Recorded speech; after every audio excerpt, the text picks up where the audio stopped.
Ladies and gentlemen, welcome back to the channel. Peace, love, and positivity to you. My name is Sohum, and today I'm bringing you another triple reaction. This time we're going to be featuring the vocalists Anita O'Day, June Christie, and Chris Connor. And I've never heard any of these three before, and I had no idea how these three women were related to each other, but apparently they all, at different points, used to perform with another artist named Stan Kenton. And I guess you wouldn't be surprised to find out that I also don't know who Stan Kenton was. So there's a lot for me to discover and get into today, which, of course, y'all know me. I'm super excited to do. But before we jump in here, a massive thank you goes to Brian for making this reaction request and bringing 3 new artists to the channel. Now, my friends, let's jump into it. Anita O'Day, Sweet Georgia Brown, and T for Two. The footage looks very old, like recolorized 1930s.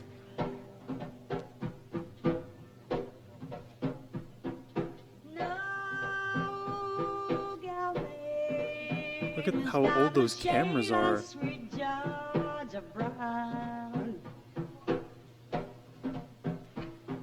Two left feet, but oh, so neat. Oh. Sweet Georgia Brown.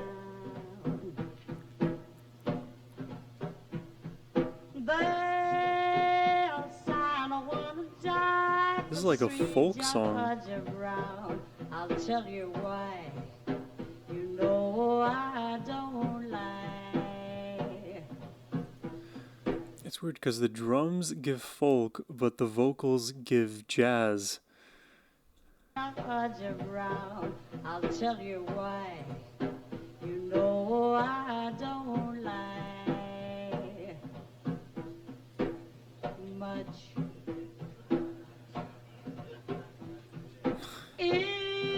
I just got the joke. That when she lands in town, said she came, why it's a shame how she could down. Some of these like melodic decisions are not at all what I would expect. I want to hear that again and then I'll try to describe what it is I hear. Said she came, why it's a shame how she could down. Like that like kind of the dive that she does. How she could Cool. down. It feels like it's almost like she's purposefully sounding a bit flat and hitting some of the microtones to create an even more unusual pitch, because if you look at just like the keyboard, for example, there are generally speaking 88 keys, 88 distinct notes at different frequencies, right? There's more than that. There are more notes than are on a keyboard. It's just the matter of there would be too many keys if you're going to play every subdivided frequency, and a lot of it at some level is not really discernible to our ears, but there's still microtones between those, like C and C sharp, for example. There are going to be a million microtones between that place, and some of the best vocalists out there know how to navigate that unusual landscape. And when we listen to it, because so much of our music is based on like the Western scales, diatonic scales versus minor, and different kind of schools of musical thought, microtones feel so foreign to like your average music listener because it just barely gets used. And when you hear it, maybe you don't understand it. So I feel like this might be polarizing for some audiences. Said she came, why it's a shame how she could down. Because it doesn't follow the same structure. Fellas, she she can't get a fella she ain't Like, it is so different. Georgia named her, Georgia claimed her, sweet Georgia brother.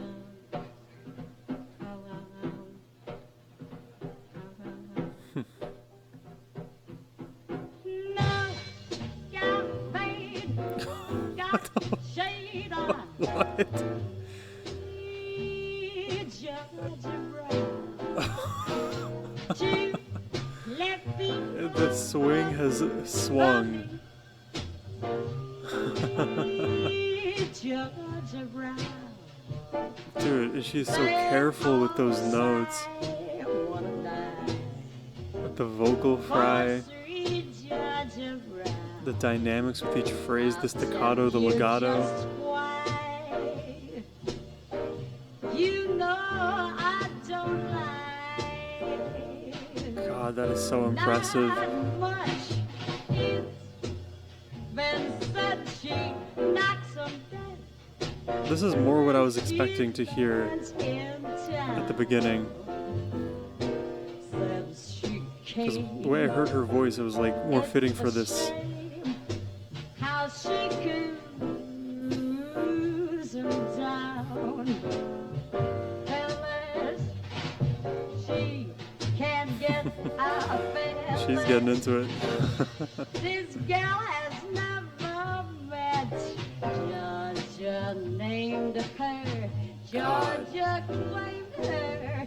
Those bass notes too have been buttery.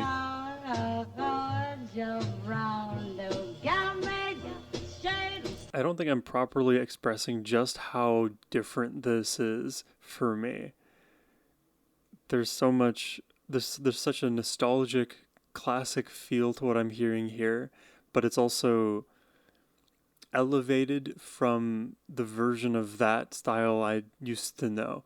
Like, whatever I thought swing was, this is light years ahead of what I thought swing was for real. And like, we've discovered some swing on this channel, but not to the extent that we probably need to. I mean, there's so many rabbit holes we need to go down together, but I can really appreciate all of the mastery that Anita is bringing to the vocals right now. It's really making this song shine.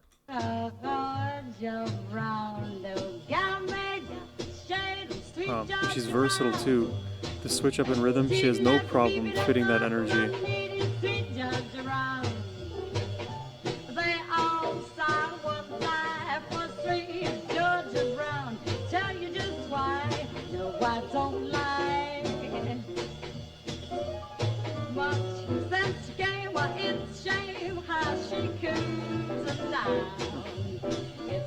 Said she knocks in bed when she lands in town.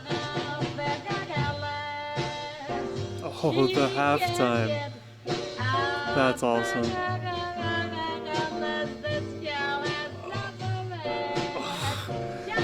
She's like, because I did a Sarah Vaughan reaction just yesterday.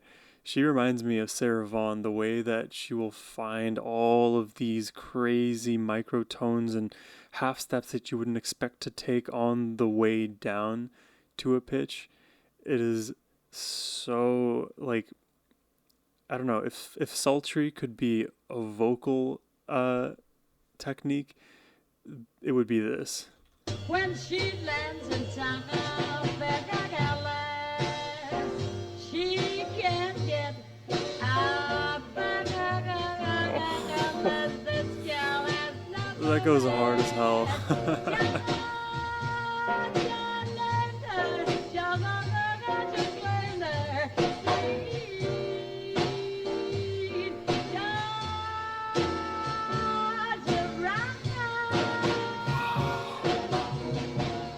How did she do that? How, man? She was able to like mute her voice slightly and then bring it right back with no noticeable slide. It was just like instantaneous. Picture me up on your knee, cheek for two and two, but you can't you see how happy we could be? Nobody near us, see us, here express, we live together, case you won't have it now. We own a telephone there. Was this the? Because now I'm like paying more attention to the environment here. Was this the way concerts were held back in? When was this? The 30s or 40s? When is this performance for real? Recorded Free Body Park, Newport, Rhode Island in 1958. Okay, so I was all wrong. This is in 58. I was off by 20 plus years.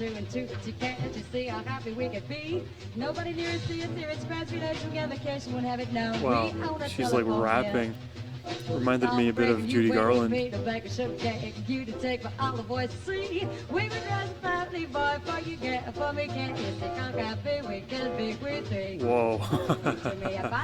The way that she played with that rhythm there and the emphasis on the different notes as the pitch rose, but the intonation or like the attack on the delivery changed. That is hard to manage in real time. She was doing it quick too. You to take for all the voice see. We would rise a family boy for you get for me can't you say can't got big we get big we think. Because like that's hard to do like on a like guitar, for example. If you do that technique where you start inverting the pattern, her being able to do that vocally is just a testament to her skill. Like she keeps upping the ante. These aren't just like run of the mill techniques that she's using. That's special. Wow.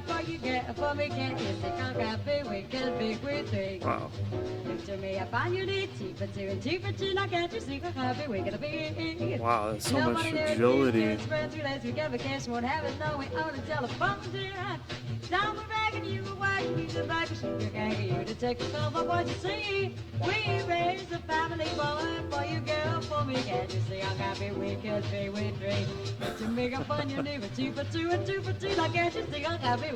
I don't know how like it's such an interesting passage here. Like, is it all chorus? This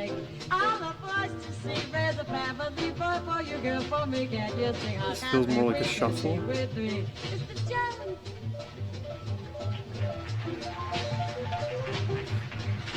Keys player is going crazy.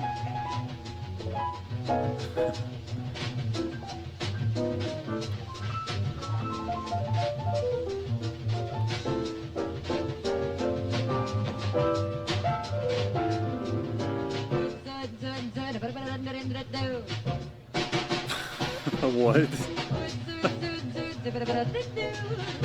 She has such clarity. None of her syllables are blending into each other. Not at all. That's perfect control.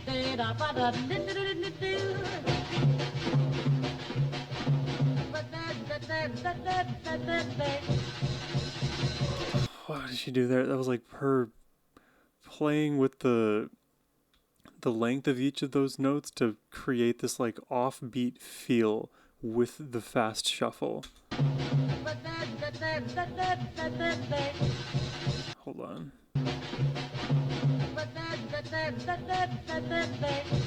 Okay. Yeah, she's insane.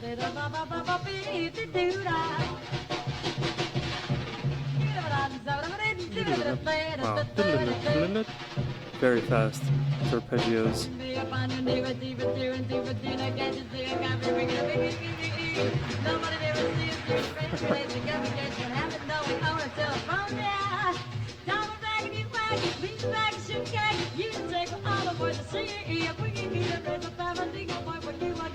When does she take breaths?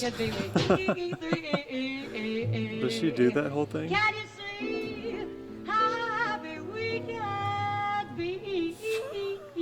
Oh God.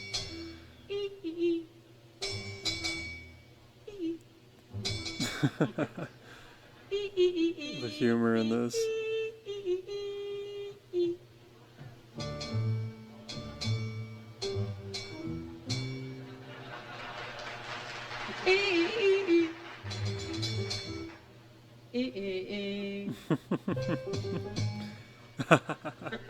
That was good.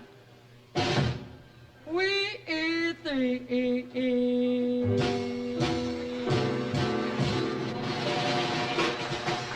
Now, Anita O'Day.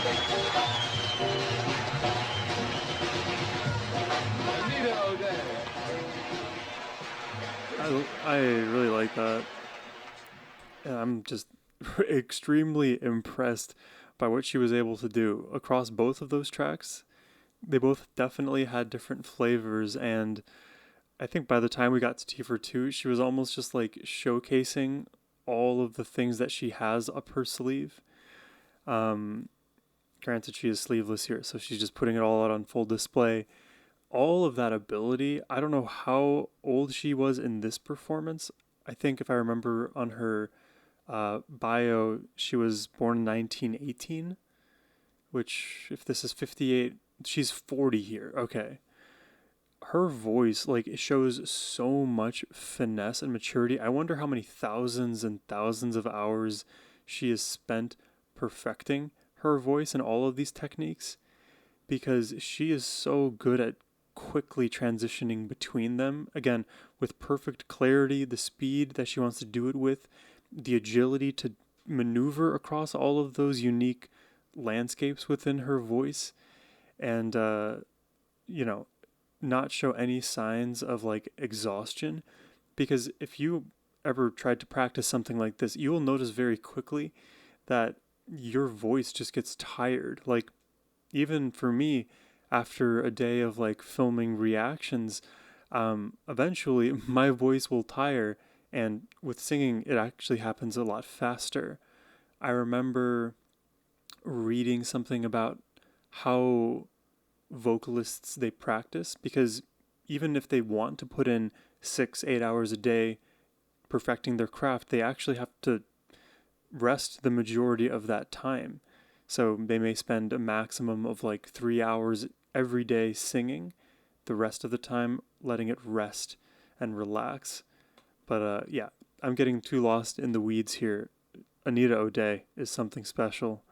Let's check out the next song here. This is from June Christie, titled Something Cool.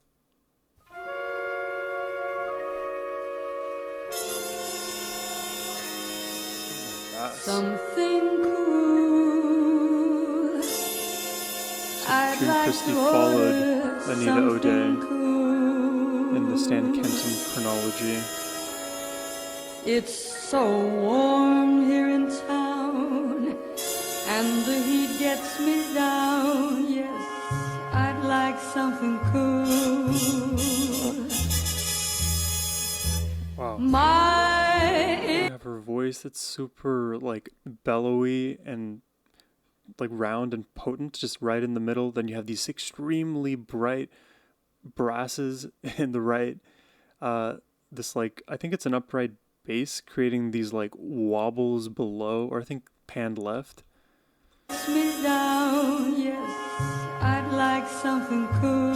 Flutes too. Yeah, this is a sonic environment. It's nice to simply sit and rest a while. Great saxophone. Now I know it's a shame I can't think of your name. I remember your smile.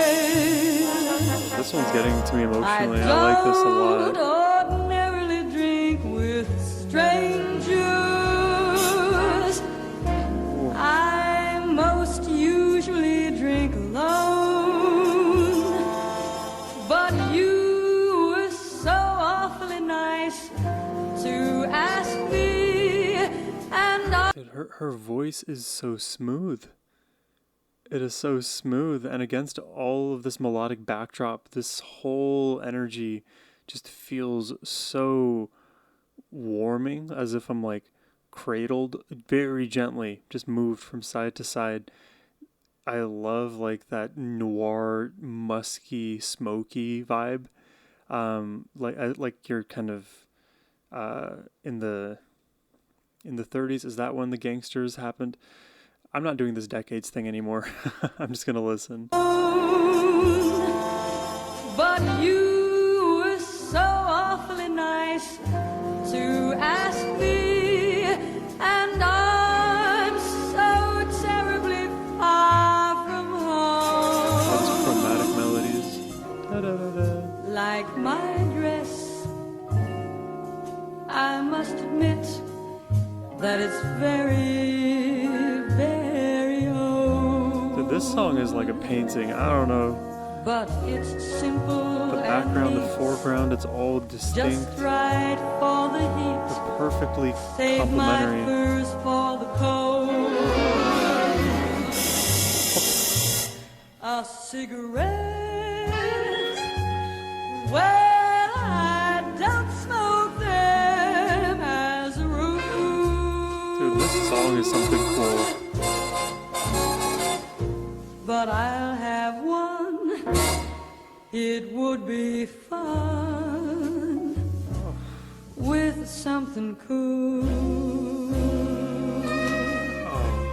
Oh my god.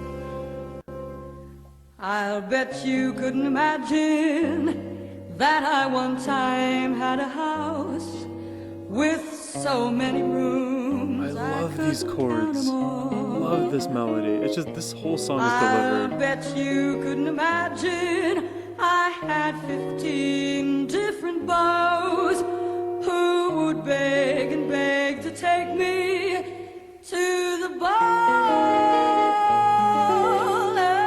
And I'll bet you couldn't picture me the time I went to Paris in the fall. And who would think? Oh my god, this is so all over the place.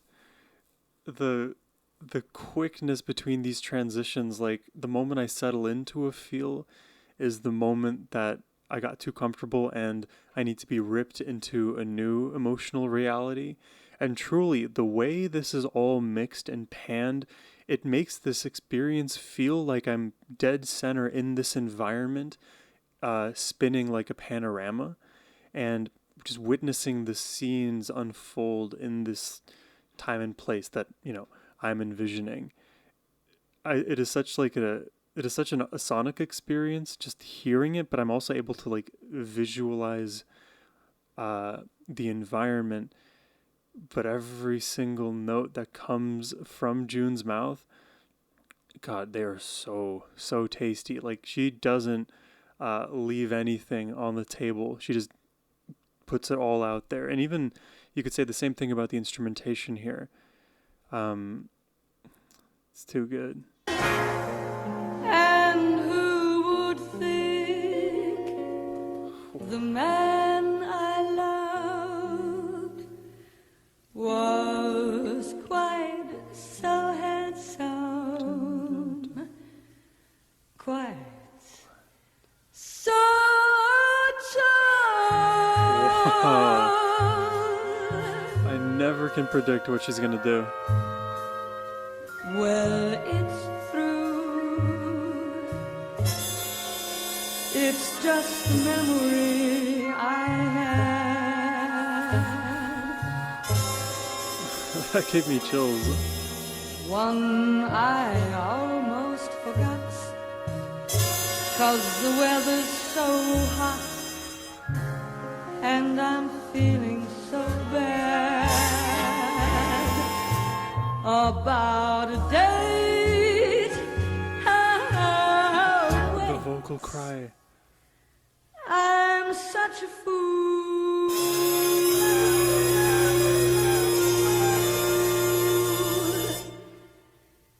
He's just a guy who stopped to buy me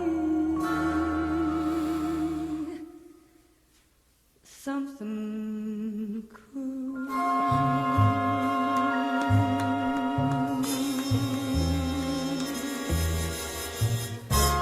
I was not expecting to be moved by this song the way that it did. Oh my goodness. I really don't have the vocab to describe what I just experienced there. There were so many shifting shifting goalposts in this song. Like I don't feel like I ever got a sense of where the tonal center was because there would be so many unique side steps that June would take, whether she would do something chromatic, she would do something extremely legato, threading almost every single note together in a seamless, smooth, almost like rope or string.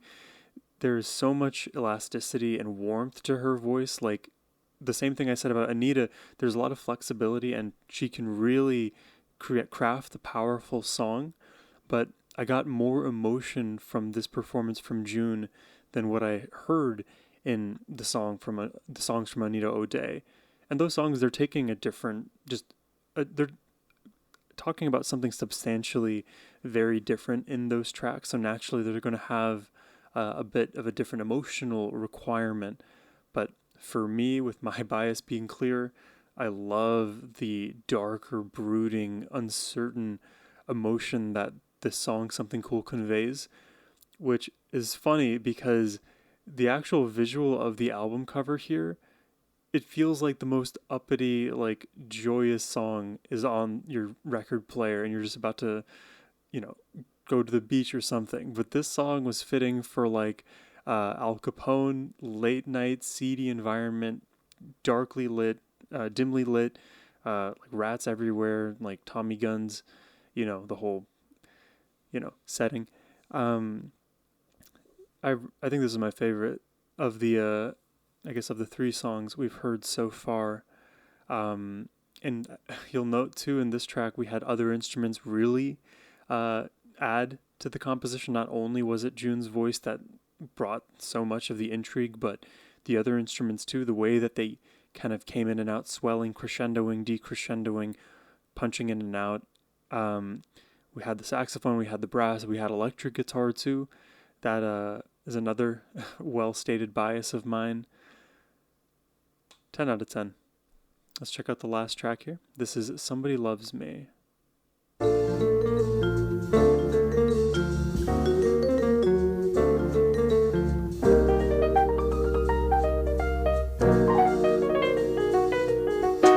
Somebody loves me.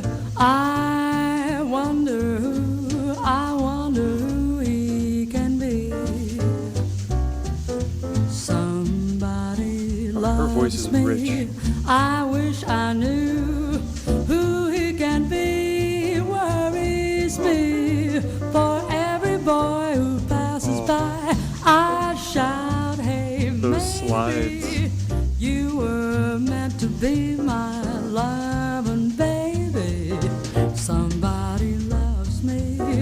I wonder who. Maybe, baby, it's you. The shuffle has been shuffling.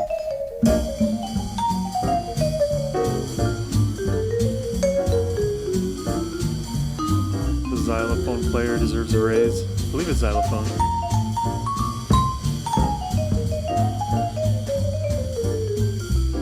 Very, very jazzy.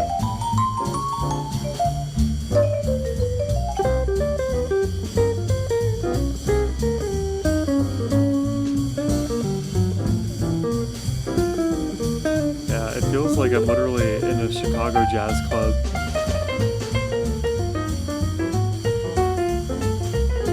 Wow, love the rolls in the piano. Somebody loves me. You hear the richness in her voice? Like the moment that she enters the track, she just adds this like disc of warmth in the burger that is this song. God, what is with me in these analogies lately? I really like the way her voice slots in. It is basically like the bass in this track, which is definitely funny considering that we literally have a bass, but there's so much movement in this bass that I'm almost, I'm inclined to say that like her voice ends up serving as the stand-in bass, even though the bulk of our attention goes to her voice in the lows, because that's typically a frequency that can be neglected in a lot of arrangements. Depends on the genre of music, of course. But here, the lower frequencies are all coming from Chris. That is cool. That is cool. Somebody loves me. I wonder who he can be. Somebody loves me. I wish I knew who he can be. Worries me. For every boy who passes me, I shout, hey, maybe you were meant to be my loving baby. Somebody loves me. I wonder who. Maybe it's you. Oh. Nice.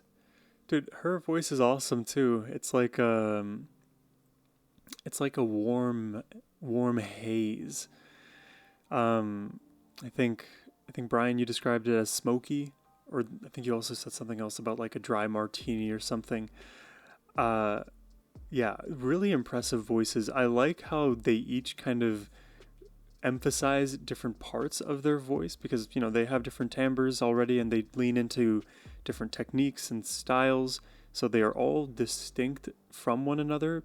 And it's interesting that this was the direction that I guess Stan took in selecting these women to be part of his band. I don't know how to describe it. So we started with Anita O'Day, which was a very, I don't even know how to describe it, like vocal stim, a cappella, jazz, crooner kind of thing. And then what we had with June was maybe less technical, far more emotional with her tone, and still a lot of movement, a lot of power. And then we go to Chris, which actually leans more into the smooth jazz, this like haze, but there's less technical about what she's doing, I think, compared to some of maybe the more flashy stuff from Anita and June. So it almost seems like Stan has opted to simplify by the time he reaches Chris. But of course, like, this is just based on my first listen of these three artists. They probably already have a lot of depth to their own discographies. So we're only getting like one song from each of them. But I think my favorite of the three today was what we had from June Christie, Something Cool. Really pleasant track, definitely moved me. I love all of those techniques that I described to you in terms of the mixing. The melodies were phenomenal. All of these unique movements, completely unexpected choices, and really by the time you like pick up on a melody, a new, better melody, or at least different, awesome melody appears. So to me, it's like a version of I'm being sucked into a whirlpool as I listen to June Christie, but every rotation along that journey is more and more fun. It just manages to compound like that. But let me know what your thoughts are on these three songs in the comment section down below. If you'd like to request a reaction yourself, you can always do so by hitting the first link in the description box below. That is the best way to support my channel. Thank you all for watching. I hope you have a wonderful rest of your day. Take care and peace.